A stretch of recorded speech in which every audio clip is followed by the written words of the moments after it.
Marvel's Cosmic Invasion by Dotemu has a planned release date of December 1st, 2025. Beat 'em ups traditionally feature belt scrolling or the ability to move in and out of depth, tons of henchmen brawls, special moves, larger-than-life bosses, and glorious multiplayer action. Some beat 'em ups added their own variations to the formula, but the essence remained very similar.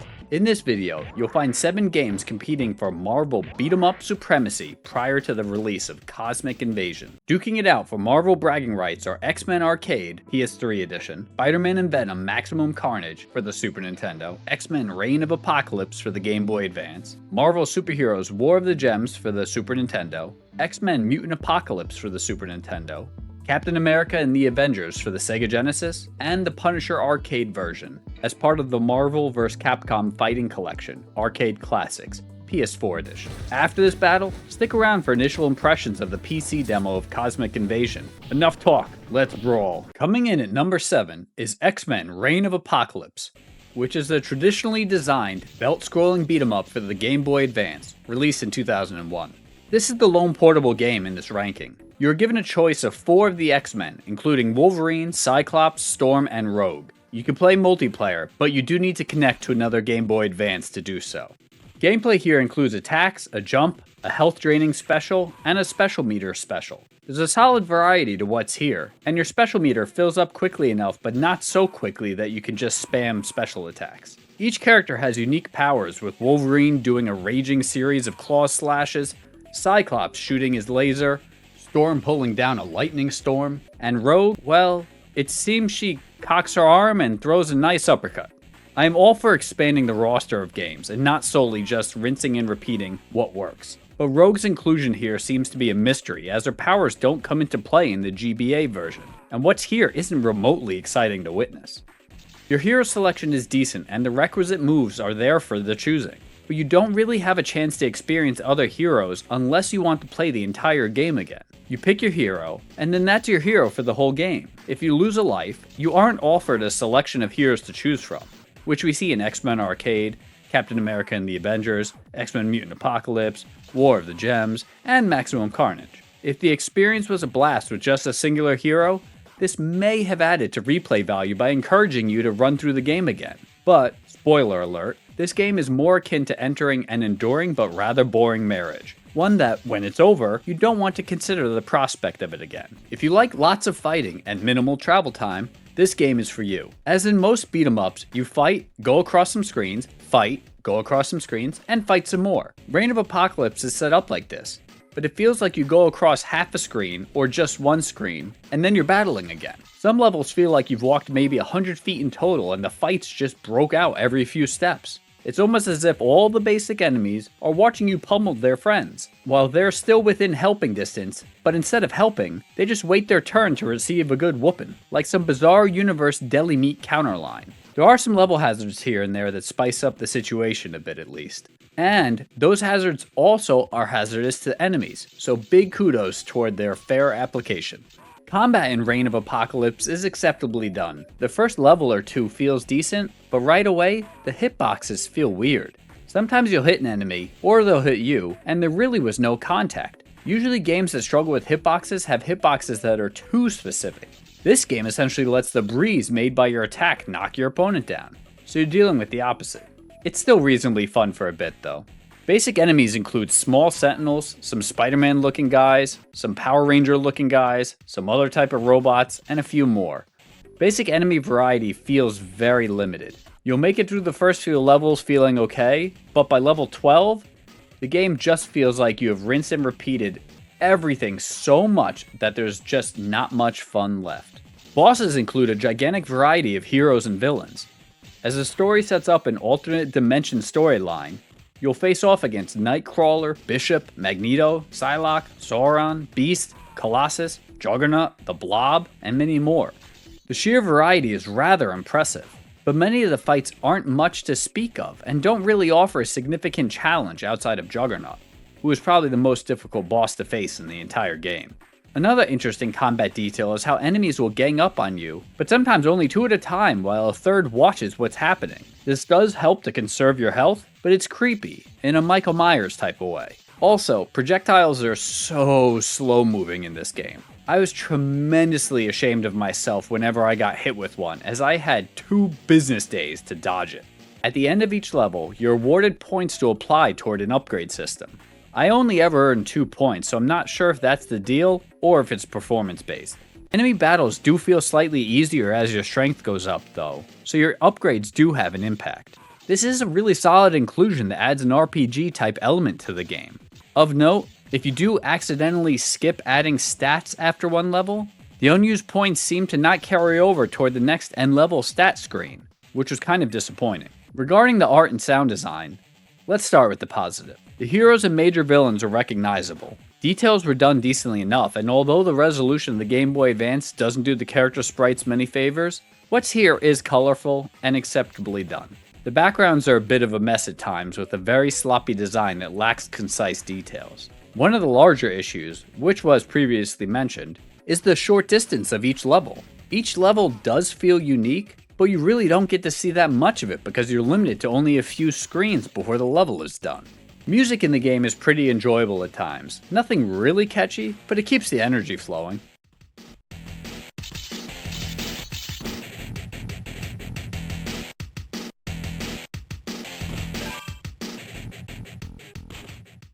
This is probably one of the high points of the game, actually. Sound effects are okay when they're applied. There are comically few sound effects here. Sometimes hits register 0 sound or are barely perceptible. At times, I was wondering if my cartridge had something wrong with it.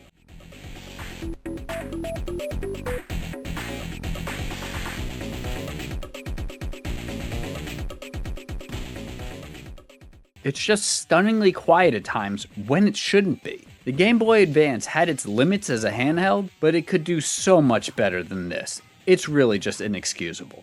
Story-wise, there are plot points interjected between the levels, which was appreciated as the game attempts to keep you connected to what's going on. The plot is advanced through pop-up comic book style text boxes, so it's not really visually impressive, but it is something. Overall, the X-Men are returning from a mission and enter a portal that brings them to an alternate universe, and they must defeat Apocalypse to escape that universe and return back to their own. For quality of life features, the game is not overly difficult or frustrating. You have lives and continues, and you probably can get through the game on your first try on what they give you as long as you play somewhat responsibly. If you do have to use a continue, you do have to start from the beginning of the level, which may be frustrating as it just further adds to the monotony of the combat. The game takes about an hour and a half to get through, which feels much longer in person. It isn't so long that it's too far beyond a single gaming session though. The game also autosaves after each level, and you can load up from where you were from the main menu, so it is a big win for being handy. For you physical collectors out there, Reign of Apocalypse is $20 for loose, and about $77 for a complete edition, which is simply ridiculous. Overall, this game feels like a disappointment. It had the setup of something very solid, but never tightened down the screws to really make the game work as it should have. This could have been much better. It is mildly fun for a few levels, but the repetition sets in fast.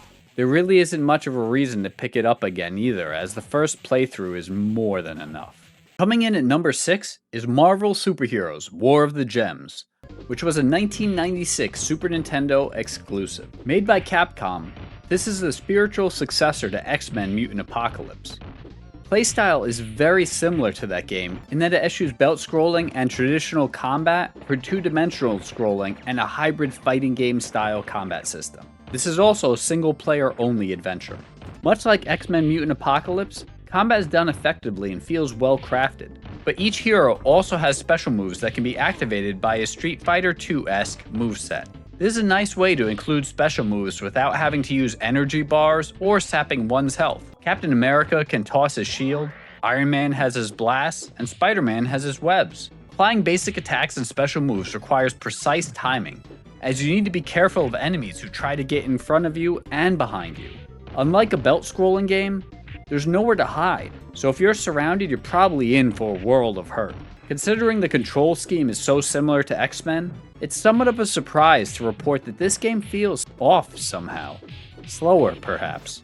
Back to back, X-Men uses this control scheme more effectively. Overall, a beat-em-up's controls are limited if it doesn't have belt scrolling. The freedom of movement is what enables a beat 'em up to be balanced when surrounded by enemies, as you have more potential escape routes. Character-wise, this spread is really strong. Wolverine, Spider-Man, Captain America, Iron Man, and Hulk. It's clear the developers went to the top tier for characters. Each of those characters handles differently compared to the others too, so that helps with diversification and keeps things from feeling stale, which is an issue in The Punisher, with Frank Castle and Nick Fury playing so similarly. The game also includes using the Infinity Stones once acquired to boost up your character in a particular way. This adds an almost RPG-like element to the game. You get to choose your character and then select the mission you want to tackle. The ability to choose here is really appreciated, and that can help add to replay value, should you ever crave the experience again. Sometimes, beat-em-ups can be very linear, so choices definitely help them stand out. And unlike X-Men Mutant Apocalypse, you're not limited to character-specific levels first either, which could actually be a plus or a minus, as it was actually kind of interesting to explore a level specifically designed around a character's characteristics.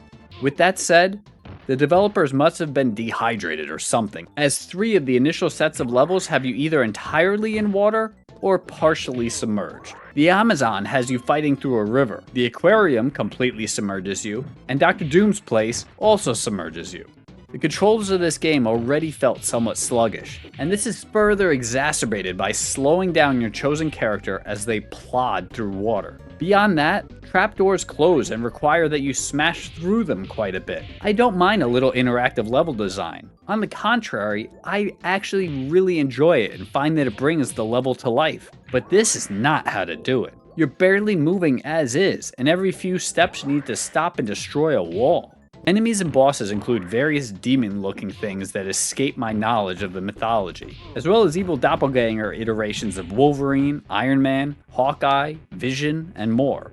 You may face 3 or 4 enemies at one time, which can be very challenging, but otherwise you normally face only 1 or 2.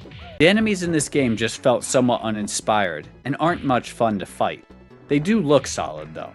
Which brings us to art and sound design. Artistic design here is relatively strong with large sprites and bold, bright colors that bring your heroes to life. Screenshots alone may make someone want to give this title a shot.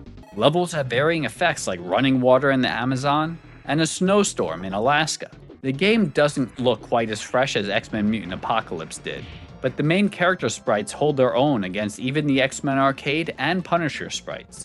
Backgrounds display a solid use of color and detail as well. Not the greatest and most detailed design ever, but certainly a strong point. The art design here definitely trounces the GBA's Reign of Apocalypse and the Genesis's Captain America by a heroic mile. Sound design varies from just okay to enjoyable with regard to music. Alaska has a good track, while the aquarium has some bizarre riff on circus music.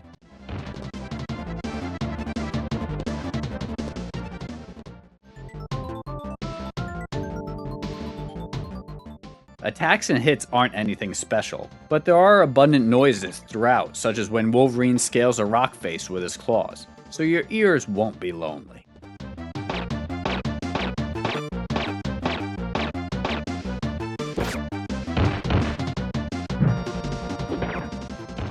The story has Adam Warlock sending the heroes out to retrieve the Infinity Stones before Thanos can get a hold of them. The plot is mainly told through scrolling text, but there are visual backdrops included as well, which adds a little flair to things. The developers really should have taken some notes from the Super Nintendo version of Maximum Carnage though.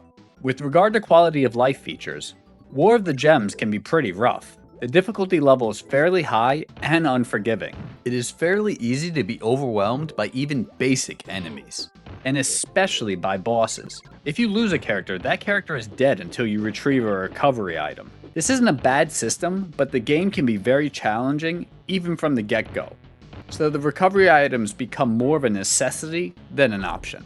There are no save points, but there are level passwords, so there's at least a plus for the game not forcing you to beat it in one sitting, as you're definitely going to have to make multiple attempts to get through each level. Game length is apparently fairly short and able to be beaten in a couple of hours.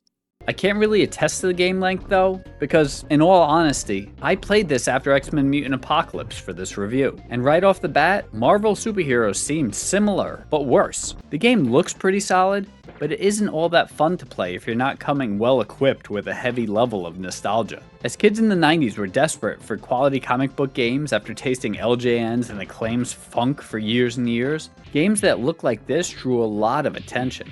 Dig deeper though, and the gameplay feels sluggish. The difficulty is extremely frustrating, and there isn't much here to convince someone with a busy life to fit this into his or her schedule.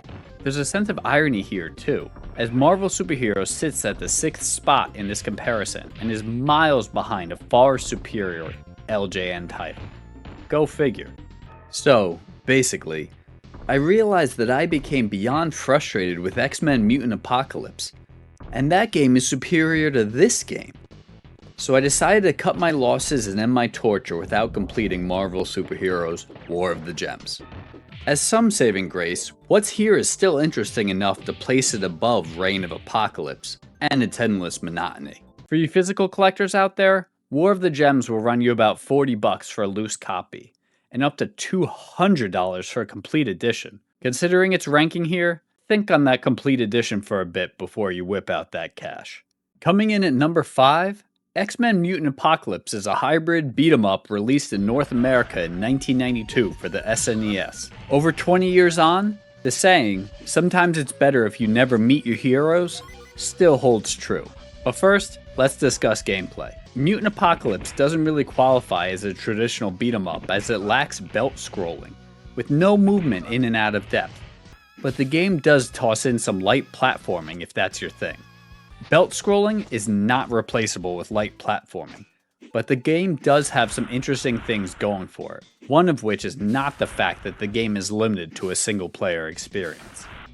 Anyway, Capcom experimented with the typical beat-em-up controls here, and in the place of a traditionally simple control scheme, a pseudo Street Fighter 2-esque scheme was used to activate special moves and powers. You still have your traditional single button attacks and jumps though. Overall, this was actually implemented very successfully and was an enjoyable part of the game. The moves aren't the intense combos that later came to the Street Fighter series, so they're manageable given the action you'll face. The enemies don't bombard the screen like they would in a traditional beat 'em up, so you usually have some time to execute a special move. Some of these moves are focused on single enemies, while others can hit numerous enemies at once.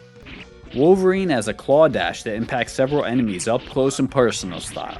Cyclops, however, has his optic blast, which can be done from afar. The moves don't sap health or require a meter, but a careful balance was implemented preventing you from spamming these maneuvers. The length of recovery frames of the moves vary, and this ends up being most of the deciding factor for which moves you can perform without taking damage. Each character has several moves too, each with pros and cons. The fighting aspect of the game feels fun and enjoyable, especially versus traditional foot soldiers, as you fight across the side-scrolling levels. There are 5 characters in the game: Wolverine, Cyclops, Beast, Gambit, and Psylocke.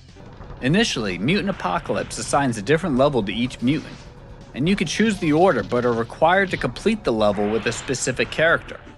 The levels seem designed to illustrate the assigned character's moveset and are generally fun to play through.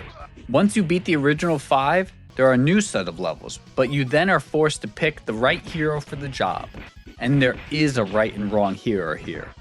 You will probably die if you don't pick the right one. The amount of choice and level variety is pretty strong here, and is definitely a strong component of the game. The characters do play differently from each other and do not feel like simple sprite swaps, which is another plus. The character-based level designs are pretty cool, especially when it comes to Wolverines and Beasts. Wolverine has sections he can climb using his claws, while Beast has parts of the ceiling he can hang from with his feet, setting him up to attack enemies with his Beast Bounce. I love the feeling of using particular mutant abilities to get through each level. Enemies include typical muscle-up brawler types, enemies that shoot at you, some fierce-looking knife-carrying enemies, and some guys on hoverbikes clearly not giving pedestrians named Cyclops the right of way. Enemies take a different amount of hits before being out for the count, and a safe rule is the larger the enemy, the more fisticuffs they're going to need before they go down. Some fights may feel cheap as you get swarmed, but there are successful patterns that can be applied to secure the win. You will encounter some destructible stage environments, such as walls and other select items. Occasionally you'll face some stage hazards, such as the mid-level boss battle with Beast, where mines are dropped in a timely manner, a race across a collapsing bridge with Psylocke, and the infamous lava level later on in the game. The collapsing bridge and lava levels are instant hit death sections, and will cause you to become frustrated if somehow an enemy or wall slows you down unexpectedly. They do create good tension, I suppose. Bosses include a variety from X-Men lore.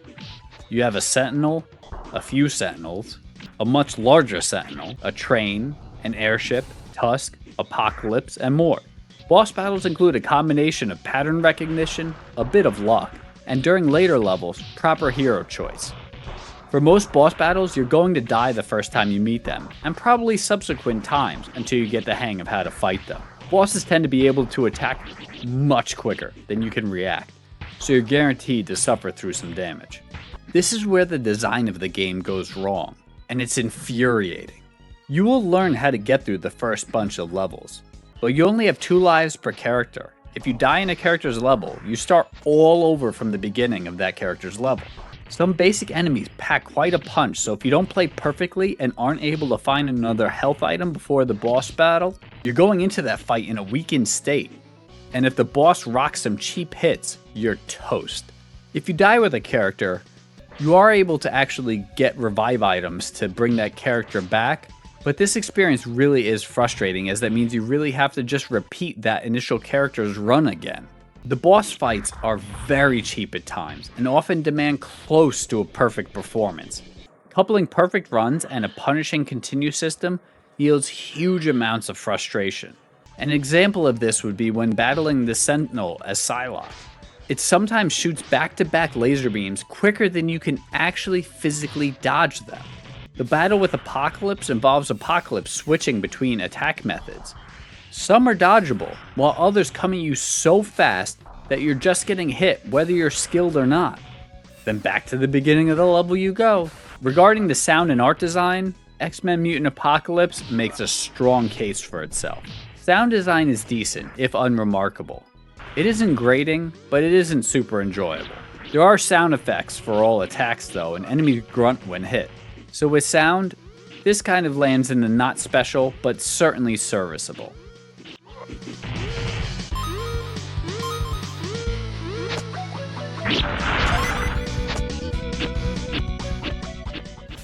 The art design, however, is where we really pick up the bonus points.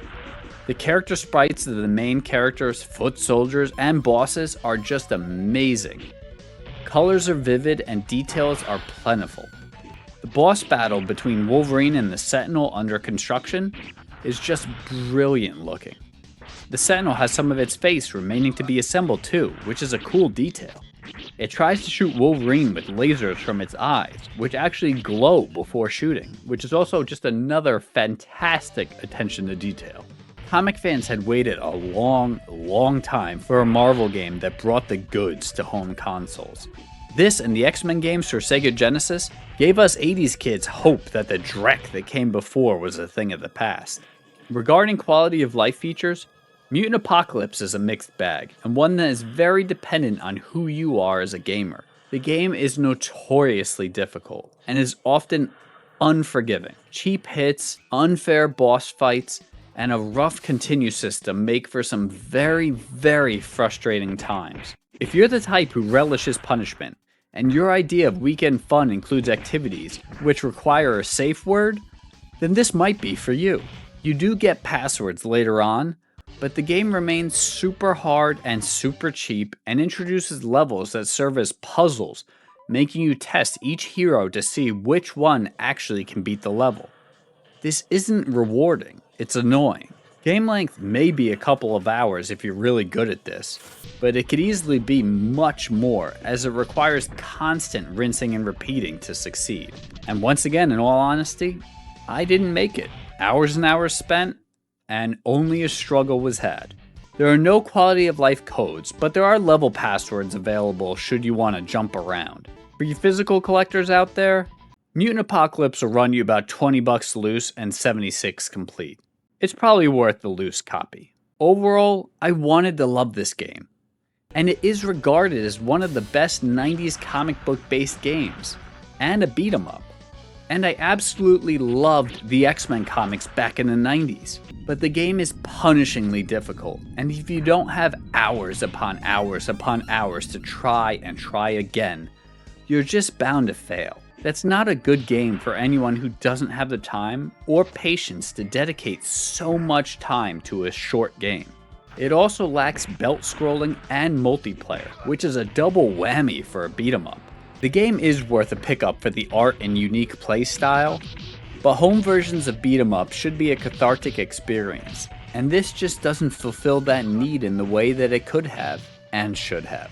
Coming in at number 4, Captain America and the Avengers is a 1991 Sega Genesis belt-scrolling beat 'em up, but it is also available on the Super Nintendo. The Genesis version is regarded as the one to have, so that's the version being played. The story sets you up against Red Skull, who's aiming to take over the world. Typical superhero fare. There are only 2 buttons, attack and jump, but there are a variety of moves to work out within those 2 buttons. You have your traditional melee, a throw when close, a superpower, a melee jump attack, a superpower jump attack, and a dash. The variety of attacks is appreciated, but things get a bit frustrating when you only have 2 buttons to accurately control attacks. There were numerous times when I wanted a melee jump attack, but instead did a superpower jump attack, which shoots a projectile. The angles vary on these attacks, and it often resulted in a missed attack and me getting slapped silly. You do also have the ability to guard.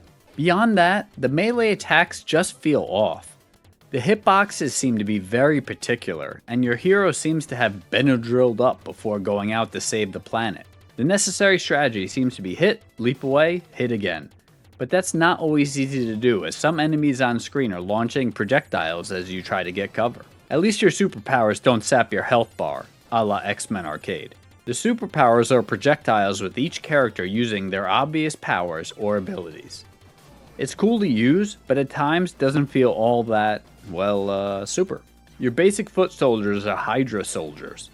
There's a decent variety here. Some brawl with you, some use projectiles, and some carry shields. The variety means you need to change up your tactics, which keeps the battle somewhat fresh. There is an issue with enemies being invulnerable once knocked down and as they get back up too. So forget attacking a downed opponent a la X-Men Arcade, as you are going to take damage if you stand by them as they stand up. For character selection, your choices are Vision, Iron Man, Captain America, and Hawkeye. There are pluses and minuses to each of these, with Captain America probably being the easiest to start off with. The others are actually pretty fun to play too though, so it's worth exploring. Bosses in Captain America and the Avengers include Claw, the Living Laser, Whirlwind, a Sentinel, Wizard, Grim Reaper, Juggernaut, Ultron, Crossbones, Red Skull, and others. I was more of an X-Men and Wolverine kind of guy as a kid, so some of these aren't really in my wheelhouse, but that's not a knock on the game. The bosses likewise have superpowers and are a pain until you figure out the best approach, sometimes yielding frustrating battles. Their designs are okay, but nothing to write home about for the most part. Juggernaut in particular needs to get his helmet back in the gym. He's smaller than the actual foot soldiers. There is a very, very cool looking Sentinel though, which brings us to the second type of gameplay, shoot 'em up style. There are 2 levels of shmup gameplay. These are notably a bit easier than the brawling levels. You fly around and have only one attack, your projectile. These levels do not make for a genre-defining shmup, but they're a nice change of pace for the game. Beyond that, the levels have some items to toss at enemies, which is a nice touch, except harder to be successful than preferred. Also, was a group of plumbers kidnapped? There are wrenches just lying everywhere. You can also pick up health items, and have Wasp join you for a bit with an item pickup.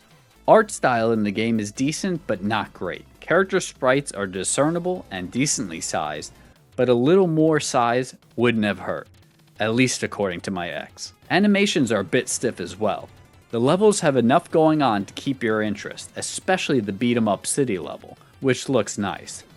The shmup levels are fairly bare bones though, and don't bring any extra appreciable flash to the game outside of the battle with the Sentinel, which is probably the best designed character in the entire game. Also, who puts a gigantic green slide into their hideout? Just weird. Overall, the game just doesn't impress graphically, and not just versus the arcade ports like X-Men and Punisher. Compare Captain America to either Super Nintendo Marvel game or Maximum Carnage, this just pales in comparison. Sound design in the game ranges from hilarious and muffled voice samples to a really bumping soundtrack.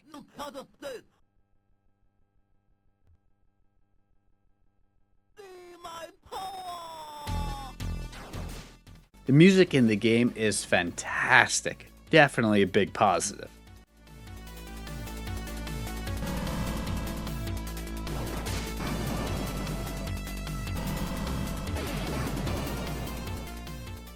Regarding quality of life features, I encountered seemingly two very different games for difficulty.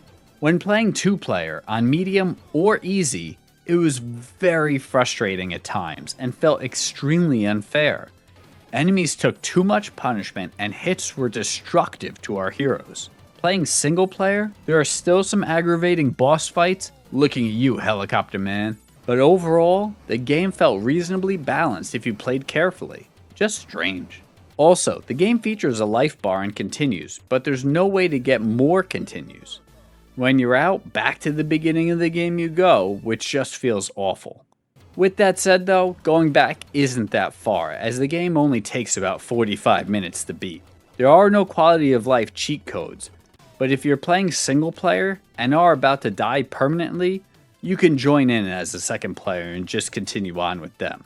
You're welcome. For you physical collectors out there, Captain America and the Avengers for the Sega Genesis will run you about $19 for a loose copy and $55 for a complete edition. Overall, Captain America and the Avengers is a mediocre but fun experience. It has some elements like varying the gameplay up a bit that help break the monotony of the beat 'em up sections. The lack of a fluid fighting feeling hurt it the most though, as this is a beat 'em up, and if the fighting doesn't feel smooth and precise, then all is essentially lost.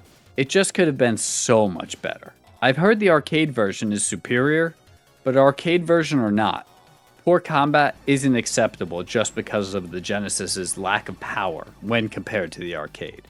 Captain America and the Avengers does manage to pull rank and slide just so slightly ahead of X-Men Mutant Apocalypse and decently ahead of War of the Gems, and that's mostly because of a generally more forgiving difficulty, which makes the game more fun and less frustrating. Coming in at number 3, Spider-Man and Venom Maximum Carnage came out solely for the Sega Genesis and Super Nintendo back in 1994.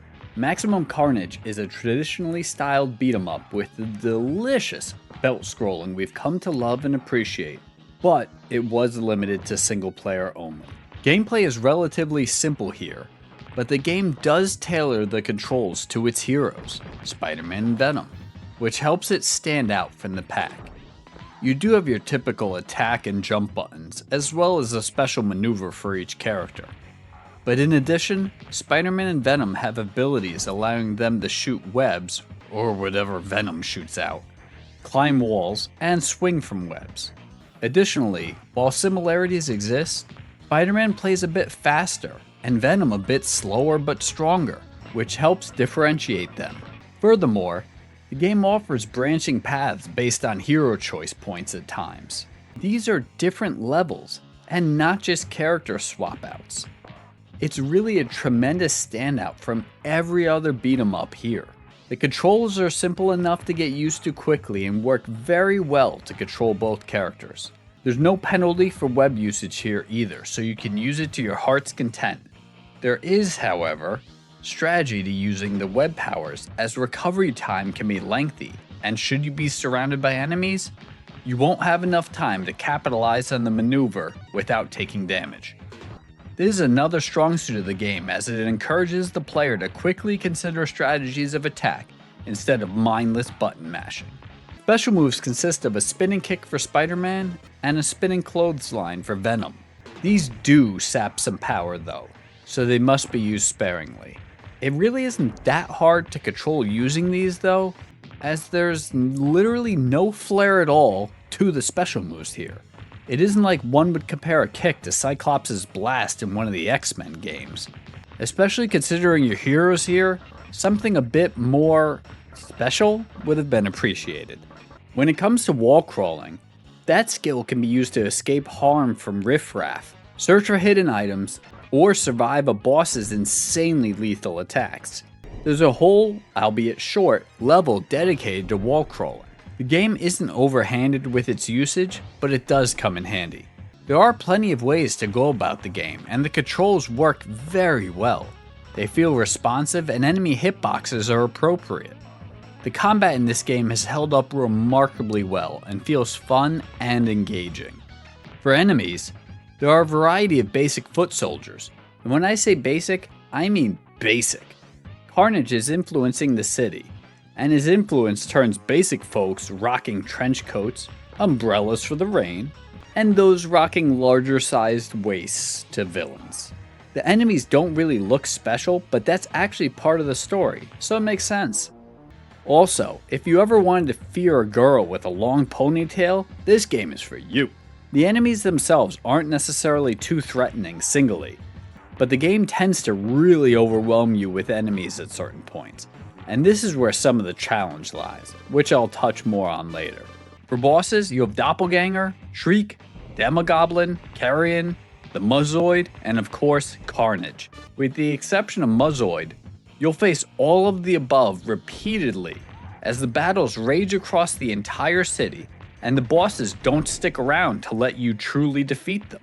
In some scenes, our heroes are actually defeated, which is pretty novel and contributes to the necessary pairing of Spider-Man and Venom. The story component, at least in the SNES version, is told through cutscene comic book art and is a factor throughout the entire game. This really was so cool and remains cool today.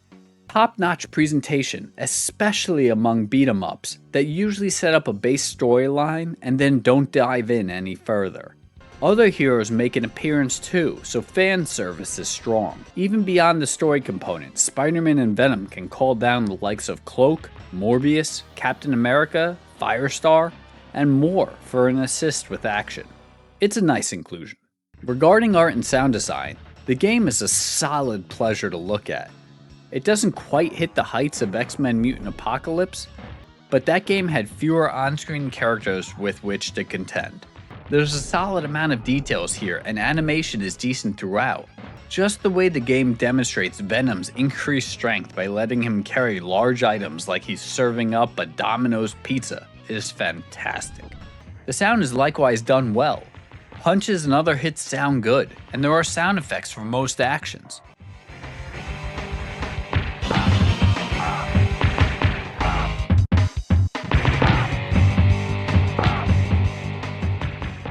Shooting a web and wrapping up an enemy yields a rather weird sound though.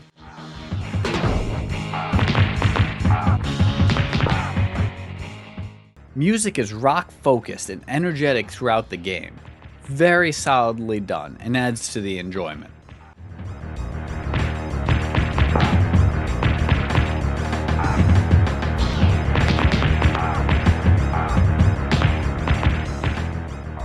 As the game progresses, the quality just continues, but there has to be a reason for its third place finish, no? And that, my friends, comes to quality of life features. This game is frighteningly hard as you progress. Prospect Park ain't no walk in the park. You will be surrounded by enemies, and if you accidentally grab an enemy instead of sticking a punch and dodging, you're going to get pummeled. Add in the team-up boss fights, and you're pulp before you know it with various cheap shots that just tank your health. The game actually starts out very fair, but it slowly evolves into too many cheap hits from basic and boss enemies alike. There's no difficulty setting to speak of either.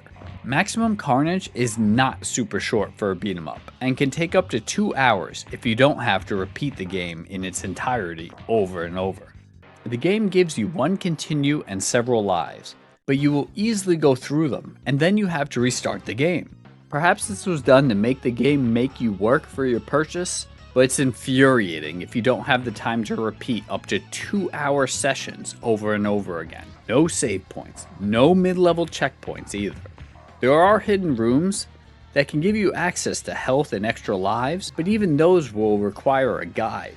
The way to enter them is so specific, with you facing a direction, hitting some buttons, and performing it at the right temperature, humidity, and moon position. I'm being facetious there, but it really is ridiculous to have secrets you have no way of entering without a guide.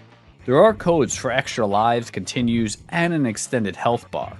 You'll need a second controller and super fast fingers to make it work. Also, there's no indication the code succeeded until you're in the game. Never thought I would miss a chime so much. The extended health bar makes things a bit too easy though, so be forewarned if you just want a little assist and not a paved path to the finish line. For you physical collectors out there, a loose copy will run you about $40, while a complete edition may run up to $150.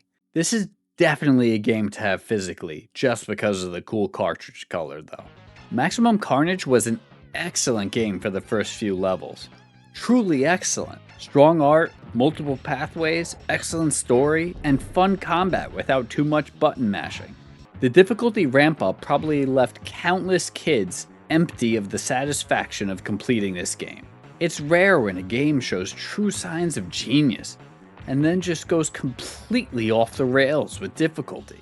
This could have possibly been a contender for second place if the difficulty issues had been worked out and a multiplayer mode had been added. But as it sits, it's holding 3, but it does so with a safe mile. Coming in at number 2, and giving me fear of excommunication from the YouTube community for ranking it less than number 1, is X-Men Arcade, which came out in the arcades in 1992 and was released digitally at home for the PS3 and Xbox 360 in 2010.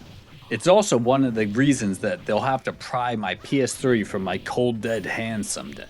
Pro tip, if you do have access, play the 6-player version, not the 4-player, as it allows for true widescreen and higher resolution. Regarding character selection, there's only one character play as in this game, and that's Wolverine. But I suppose the other options aren't too bad either, with Cyclops, Colossus, Storm, Nightcrawler, and Dazzler on the table. Did anyone ever choose Dazzler? As a kid, I believe the characters were completely unique, with Colossus being stronger and smaller characters being quicker. But in reality, each character actually feels generally the same, although there are some attempts at differentiation. The animated story opening sets up Magneto launching an attack on New York City, and Professor X orders you to stop him. The stilted language from the cutscenes is stuff of legends. We have been taken by Magneto. However, we had time to locate their base on Island M. Destroy it. But it actually accurately fits in with the language from the early X-Men comics from the 1970s. The story eventually evolves as you play on, which then has you trying to rescue Professor X and Kitty Pryde. What you'll notice isn't so accurate, if you're a fan, is Magneto's use of miniature sentinels as the primary foot soldier that you'll face. Perhaps things got lonely up on Asteroid M. While it may not be accurate, their inclusion allows for the X-Men to smash them to literal pieces, with enemy heads and arms popping off throughout the numerous melees. This adds a fun, visceral touch to the combat, and in the arcades, it probably avoided the wrath of the quarter-feeding moms and dads who would not have enjoyed the X-Men decapitating actual people. Controls in X-Men Arcade are extremely basic. A quintessential button masher with only 3 buttons for actions. Your moveset is more expansive though and includes jump attack, a throw type move, ground and pound, and a single special move per character. Belt scrolling is present in all its glory, allowing you to walk in and out of depth. The special moves can clear groups of enemies in one shot and are unique for each character. Special attacks range from Cyclops' screen-crossing blast to Colossus' short-range energy blast that sheds his metal. They're fun to use, but cost you some health. In the arcade, this mattered a lot. A better business decision has yet to have been made. At home, this is less of a concern as you have unlimited continues, but spamming the specials does take away from a lot of the fun of the game as it becomes too repetitive and far too easy. The throw type attack activates automatically in close range, as does the ground and pound, except this is with a downed enemy. Speaking of which, I can't recall many games that let you attack a downed enemy. So if you do, hit me up in the comments and let me know so I can actually check them out. It's really a nice touch and lets the game feel like a true brawl. Anyway, the controls work as expected with quick response times and fair hitboxes on enemies. The characters may not have individual characteristics, but there is some special sauce in the form of unique character animations. From the way your character walks to how they grab a hold of an enemy to how they carry out their ground and pound varies greatly from one character to the next. It would have been nice to have individual characteristics for power, speed, etc., but the copious amount of unique character animations really do go a long way in making each character feel special and worth playing. The action stays consistent throughout the game. It is definitely a button masher, but there's something just right to it. The variations of attack animations help, and the rather long list of enemy types is a huge boon. You'll face an endless onslaught of sentinels, reavers, creepy flowers, mechanical bees, and more. Each level introduces a different enemy type, with the sentinels remaining a constant, except for the introduction of certain variants. Enemies bring such a large variety of short and long-ranged attacks your way, which keeps the action feeling fresh despite the limited moveset. In the American version, reviewed here, there are no health or power-up items. You really don't have anything else to do besides beat up the bad guys, which is a bit disappointing actually. The 7 stages you'll play through all look absolutely fantastic with tons of colors and contrast to keep your eyeballs busy and pleased. You'll go through NYC, a Sentinel Factory, Island M, Asteroid M, and more. Every level has a distinct look. Most play out generally the same though, and there are only a few level hazards, such as lasers or cliffs that require you to be careful. The game could have benefited from destructible environments or something else to make the levels feel a bit more interesting and unique from a gameplay standpoint. A beat 'em up does need good bosses, and X-Men delivers. The game throws in a solid fare of X-Men notorieties, with White Queen, the Blob, Wendigo, Pyro, Mystique as Magneto, Juggernaut, Magneto, and more. Each boss is juiced and easily overpowers a team of X-Men, further reminding you of its quarter-munching origins. The boss battles are fun, but the bosses are fairly cheap and deliver a lot of cheap hits. The last level also tosses in a boss rush, which doesn't really add anything to the game as it was probably another quarter-munching attempt. Despite the gameplay needing a bit more variety, the art design for the entire game makes you feel like you're taking part in a living, breathing comic book. Character sprites, including main characters and bosses, are phenomenal across the board. Another real treat was the level of detail put into the various foot soldier types too, as this is often where corners are cut. If you're a fan of the comics, animated shows, or movies, this early 90s release is worth playing just for the art. Sound effects are done well for when you actually have the time to discern specific effects from the barrage of violence.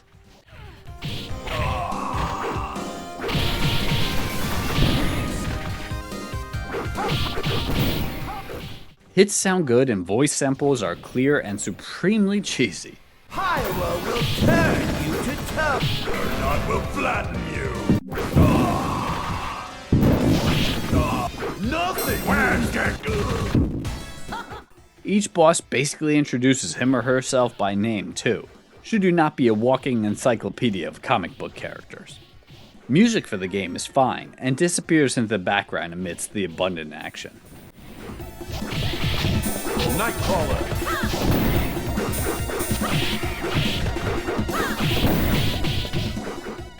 Regarding quality of life features, X-Men in the arcade was nearly impossible to beat. The sheer volume of enemies and insanely strong bosses were impossible to overcome. With unlimited continues though, the game won't get you too riled up.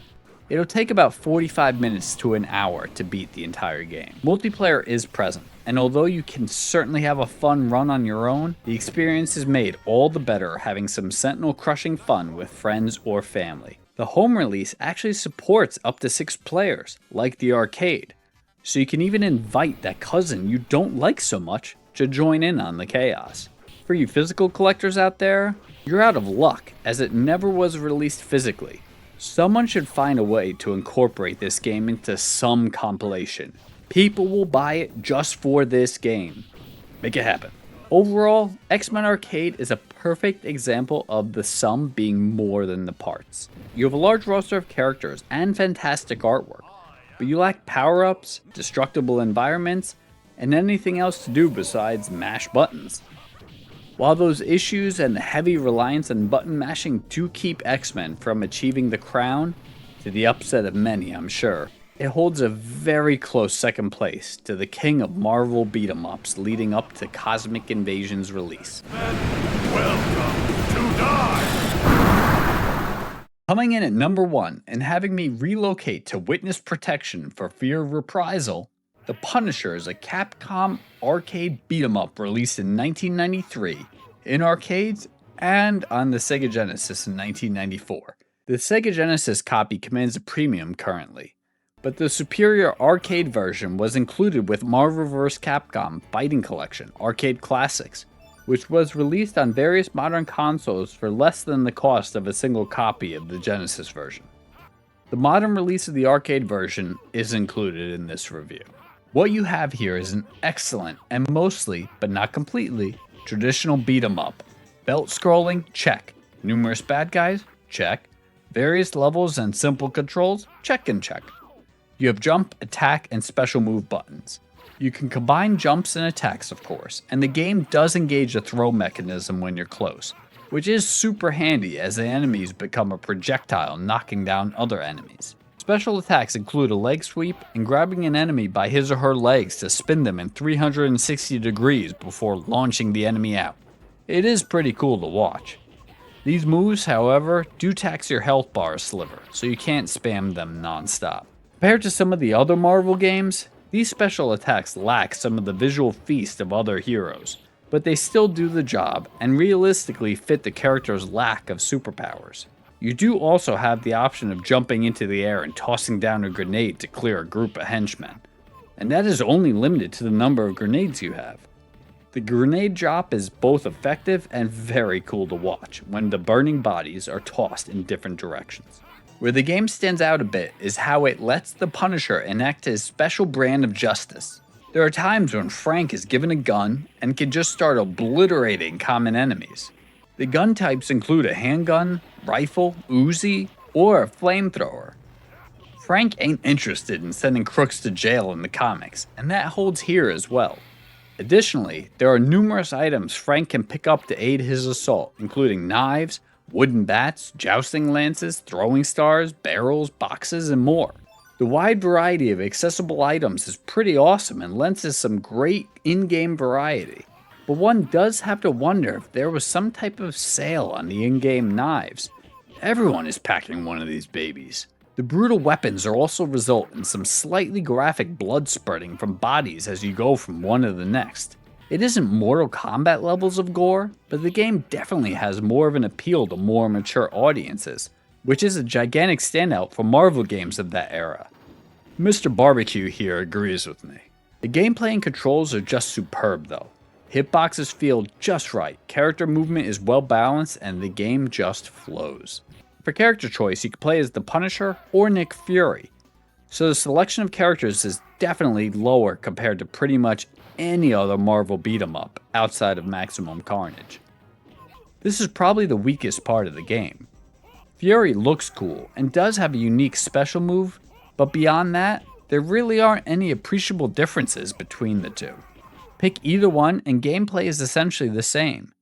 Fury doesn't exact vengeance in a cutscene or two like Frank does, but that's really not a big enough difference to truly matter in the long run. You and a friend can join in the mayhem though, so multiplayer is covered. There are 6 levels plus a bonus stage in total. The levels vary from indoor environments to city streets to a bus to a poppy field because the Punisher says, just say no to drugs, and a train. The bonus level is a shooting challenge, which is fairly fun, but isn't really that special. Throughout the levels, you could pick up food for health, and who doesn't love tire turkey? Or money and jewelry for points. It would have been cool to have the option to turn points into upgrades, But that's asking a lot for an early 90s game. So points just accumulate and appeal to those seeking high scores. That's not really me, but it may appeal to some of you out there. There are also a ton of items to destroy or throw at people, so each level feels very interactive, especially when compared to the X-Men arcade. Henchmen include a wide variety of punks, both male and female. Some just throw hands, while others use a variety of weapons to mess you up. You'll also face various Mr. Pretty Boys, which look and act like a love child of RoboCop, the Terminator, and Inspector Gadget. Bosses include a selection from the Punisher comics. I wasn't a huge Punisher kid growing up, so I wasn't really familiar with Scully, Guardroid, Bonebreaker, who was part of the Reavers, or Bushwhacker. The Kingpin is the big bad though, and is obviously well known. The henchmen aren't too much of a challenge with which to deal, but the sheer number of them makes things a bit harder. The female ninjas who can teleport do present their own unique challenge. Bosses are usually much more powerful and require a lot of punishment before being dispatched. There are two standouts here, and those being Scully and the Kingpin. The battle with Scully isn't necessarily anything really special, but the cutscene with Scully after his defeat is definitely another reminder that the Punisher is not to be confused with your friendly neighborhood Spider-Man. The battle with Kingpin really ups the ante, with Kingpin being absolutely monstrously big, and his reach is essentially the entire screen. He also attacks you with cigar smoke, so it's just another reminder that smoking kills. The art design of the game continues to prove that 90s pixel-based arcade games have held up ridiculously well. Character sprites are detailed and colorful. Backgrounds are immersive, and the whole game just feels like it's ripped out of a comic book. If I had to knock it, the game could have used darker and grittier settings befitting the source material more, but what's here is still a joy to look at during your playthrough. And the Punisher looks rightly grumpy, so they got that right.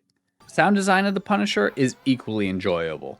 There are plenty of impact sound effects of enemy hits and items being destroyed.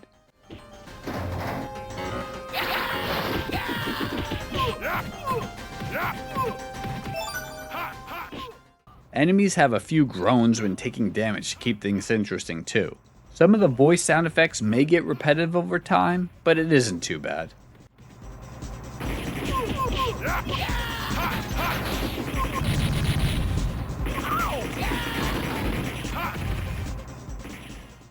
Music is enjoyable throughout and is generally fast-paced.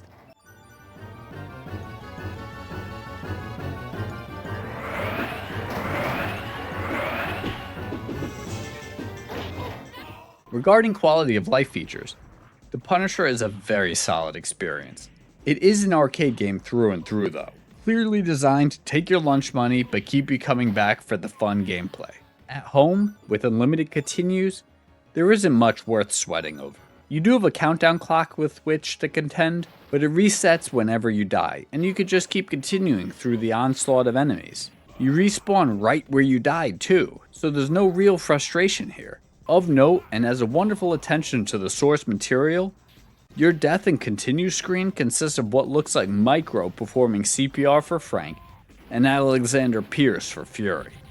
If you continue, success. If not, flatline. Very cool stuff. Game length comes in around an hour.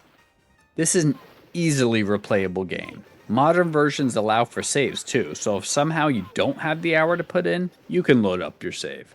For you physical collectors out there, this comes as part of a compilation, which lists for $40, but it often goes on sale into the low 20s and sometimes even below.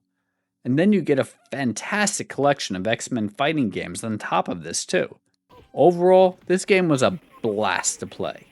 I missed out on the Genesis version, but even if you did get to play that one, which supposedly held its own considering the Genesis's limits, the arcade level experience has aged like fine wine. The short runtime, fun gameplay, plentiful weapons, and interactive levels add so many layers to replayability. Compared to the notorious X-Men arcade, it is lacking in the hero and villain department, big time. I actually read that Daredevil was supposed to be the second lead, but they didn't have the rights, so Fury was placed in. Daredevil would have truly leveled up the game even more, as he probably would have played much differently than the Punisher. As much as it pains me as an X-Men fan, the Punisher really is objectively a better game than X-Men Arcade. The interactive levels and various weapons keep gameplay feeling fresh, and more importantly, can break up the button mashing tendencies a bit. The mature, violent touches are also appreciated, as it further helps the game feel connected to the source material. Subjectively, nostalgia wants me to give the win to X-Men, but the Punisher really did earn the victory, just barely edging out those uncanny X-Men. Next up, a preview of Marvel's Cosmic Invasion. The demo starts out with a group of civilians fleeing danger. Basically, it's a statement of intent for any beat-em-up. The first standout of the game is the controls, which are going to take some time to master, as there are a variety of actions to keep things from getting too button mashing-y. That's a word, right? The controls are basic enough, though, for anyone to jump right in and get to business. But mastery is certainly going to take some time here. That is such a tough line to balance, but it's important as it allows players of varying skill levels and ages to enjoy this Marvel melee. What really is surprising here is the control scheme for each hero actually varies a bit. The same buttons that make Wolverine spring forward and roll backward make Venom grab and block. Some characters can jump, while others can jump and take flight, like Storm. This is very unique, almost reminiscent of recalling the moves from a fighting game, and will require everyone take their multivitamins, as you're gonna need some memory boosters to remember how everyone functions. Still, exciting stuff, as playthroughs can vary greatly depending on character. Beyond character differences, each character feels like they handle differently, so another big plus for replay value potential. In the demo, the amount of action varies but always feels smooth and fluid. Heroes can juggle enemies with attacks, racking up the combo count. Hitboxes, I'm glad to report, are fantastic, and enemies get hit when you expect them to. I will say I did encounter several times when I struggled to have Spidey land his swinging attack because of improper alignment though, which I did not experience with the other non-swinging characters. Further, you select a partner and you can swap in the partner on the fly or execute a variety of combo moves with the partner. That's right, variety. It's not just a one-trick pony. The potential for partner attacks is really something to look forward to exploring more. Another nice detail, health power-ups go to both characters. No need to slow action down to swap in the partner with the least power.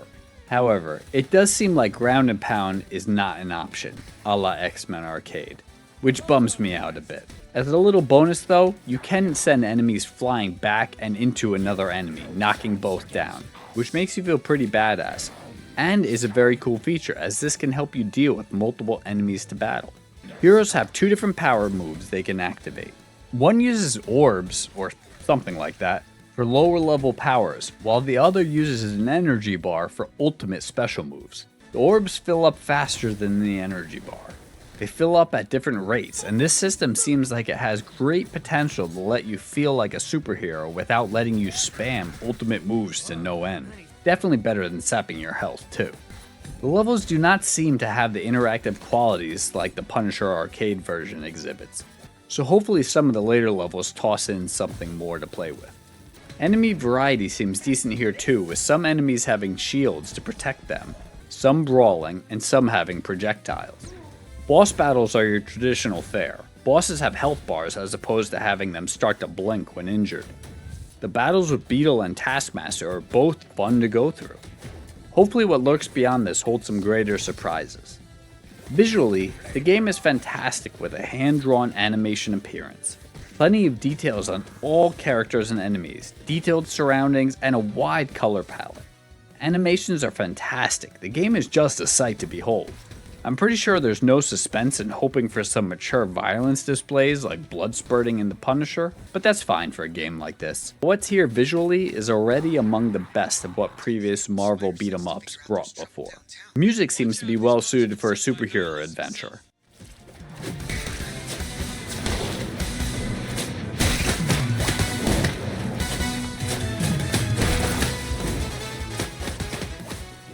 Of particular note, though, are the voice samples, which are extremely well done.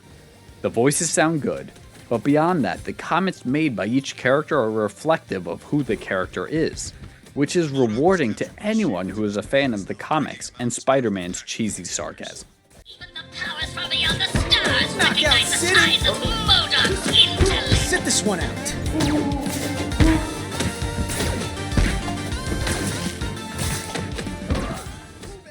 Overall, the game demo has me seriously impressed. The art was the equivalent of a warm blanket of nostalgia, and the action was very fun. This will be an instantaneous purchase for anyone looking for that comic experience. After its release, come back to this channel for a review and an updated ranking of the best Marvel beat-em-ups. Digital copies are going for a crisp $29.99 on December 1st, 2025. And hot off the physical release presses, Marvel Cosmic Invasion will be released physically in regular and deluxe editions on March 13th, 2026, nearly a full 3.5 months after the digital release. It's getting a wide release for all modern systems, including the Xbox Series systems, which often get left out. And of course, Switch 2 has a Nintendo tax of 10 extra bucks. Deluxe Edition gives you a steelbook, art cards, stickers, and a poster for an extra 20 bucks. I love the physical release, but I hate the long delay that tempts consumers to double dip, as well as the $20 I'm going to spend for a steelbook and stickers. Like I'm 6. Are you planning on picking up a digital copy, or are you waiting for the physical release? Or are you succumbing to the pressure and buying both? Let me know. And finally, where do you think Marvel Cosmic Invasion is gonna line up with regard to its position in the Marvel beat-em-up history?